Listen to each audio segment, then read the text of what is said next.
Have you ever felt like someone in your life is always just one step behind you, watching, waiting, and then quietly trying to outdo everything you do? That feeling you can't quite name? Today, we're diving deep into the psychology of relationships, specifically the psychology of people who quietly compete with you. And by the end of this video, you'll know exactly how to spot them, understand them, and protect your peace. Because here's the thing nobody warns you about. The most exhausting people in your life aren't the ones who fight you openly. They're the ones who smile at your face and then go home and work twice as hard to surpass everything you've built. You share exciting news about a promotion. They suddenly happen to get busy updating their LinkedIn. You mention you started going to the gym. 3 weeks later, they're posting workout selfies every single morning. You buy a used car you're genuinely proud of. They show up at your next hangout talking about test driving something brand new. Sound familiar? It's subtle. It's quiet. And honestly, it messes with your head in ways you don't even realize. Because you start questioning yourself. Am I imagining this? Am I being paranoid? Are they just motivated? You're not imagining it. And in this video, we're going to break it all down. The signs, the hidden psychology behind why they do it, and most importantly, what you can actually do about it. Stay with me because the first sign, it's one almost everyone misses entirely.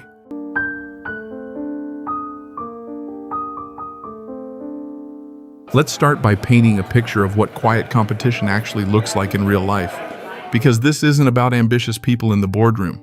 This is about your friend, your coworker, maybe even a family member. Here are the most common signs. 1. They mirror your moves, but always one beat later. You start a side hustle. They suddenly want to explore entrepreneurship. You get into pottery or hiking or sourdough bread making, and within a few months, so do they. It feels like flattery at first, but over time, it starts to feel like you're being followed. 2. They downplay your wins just enough. Not enough to seem mean, just enough to take the air out of the room. Oh wow, good for you. I mean, it's not like it was easy competition, right? It lands softly, but it stings. That's not an accident. 3. They keep an unusually close eye on your life. They remember things you said months ago. They notice when you go quiet on social media. They ask questions that feel a little too specific, like they've been keeping score. 4. They bring up their own achievements right after yours. You share something you're proud of. There's a brief pause. And then, somehow, the conversation pivots to something they've done. Bigger, better, or at least comparable. 5. They're uncomfortable with your growth. When you level up, new job, new relationship, new version of yourself, they don't quite celebrate you the way you'd expect. The energy shifts. There's a stiffness, a quiet distance. Now here's the fascinating and unsettling part. Why do we keep letting these people in? Because they're not openly hostile. There's no dramatic confrontation, no obvious red flag. They show up to your birthday, they text back, they seem like friends. And because we've been taught to give people the benefit of the doubt, we second-guess our own gut feelings, which is exactly the environment these dynamics thrive in. So the real question is, what's actually happening inside their mind? Because understanding their psychology isn't just interesting, it's the key to everything. And what the research reveals is genuinely surprising. Let's get into the deeper layers here, and I want to share something personal first. I once had a friend I genuinely loved. Smart, funny, always there when things got hard. But over time, I noticed a pattern. Every time something good happened for me, something shifted in her. She'd become distant, or she'd bring up an old failure of mine, casually, almost kindly. And I spent years wondering what I was doing wrong. What I didn't understand then, that I understand now, is this. Her behavior had nothing to do with me, and everything to do with a deep, unresolved wound inside her. Psychologists call this social comparison theory, first introduced by Leon Festinger back in 1954. The core idea is simple. Humans are wired to evaluate themselves by comparing themselves to others. It's primal. It helped our ancestors survive in social hierarchies. But in the modern world, it can become toxic. When someone hasn't done the work to build genuine self-worth, when their identity is tied to where they rank among the people around them, your success becomes a threat.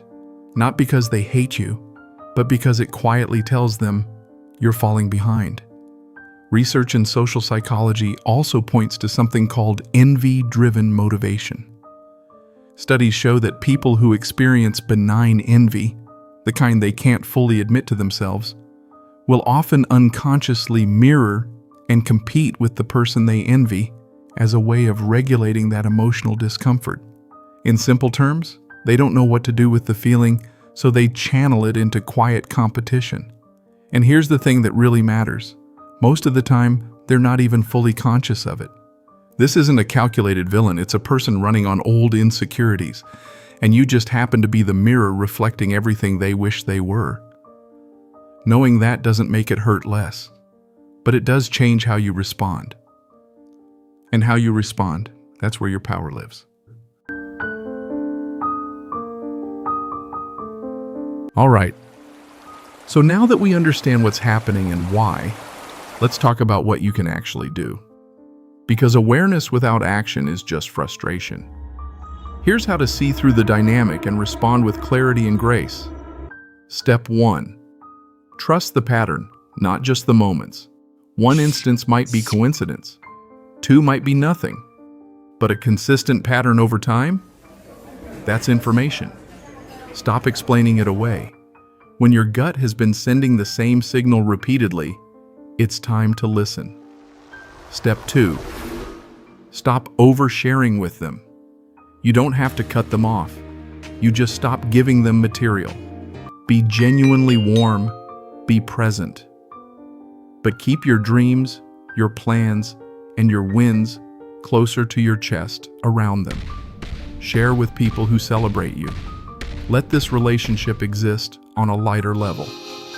Step 3. Stop competing back, even in your head. This is the trap. When you start measuring yourself against them in return, you've entered their game. And their game is designed to keep both of you small. Stay focused on your own lane. Your only competition is who you were yesterday. Step 4. Respond to their subtle digs with calm curiosity. When someone downplays your news, instead of shrinking or defending yourself, try something like, "Interesting. What makes you say that?" A simple, open question. It exposes the dynamic without aggression, and it quietly signals that you see what's happening. Step 5. Reevaluate the role this person plays in your life. Not every relationship needs to end, but not every relationship deserves a front row seat to your life either. Some people are meant to stay at a comfortable distance. Adjusting that distance isn't cruelty, it's wisdom. Step 6. Invest in your own inner security. Here's the deeper truth. The more grounded you are in your own worth, the less this kind of behavior can reach you. Not because you become cold, but because you stop needing their validation to feel okay. That's the real armor. Quiet competition loses its power the moment you stop being a mirror for someone else's insecurity and start being the author of your own story. If any part of this felt familiar, if you found yourself thinking of a specific face, a specific moment, a specific sting you never quite had words for, I just want you to know, you're not alone in this. So many of us have been there, quietly confused, quietly doubting ourselves, when the real issue was never about us at all. If this conversation meant something to you, would you share it with someone who might need to hear it too? Sometimes the most caring thing we can do is pass along a little clarity. And if you'd like to keep exploring the quieter, deeper side of human behavior, I'd love for you to stay a while. Thank you for being here. Take good care of yourself.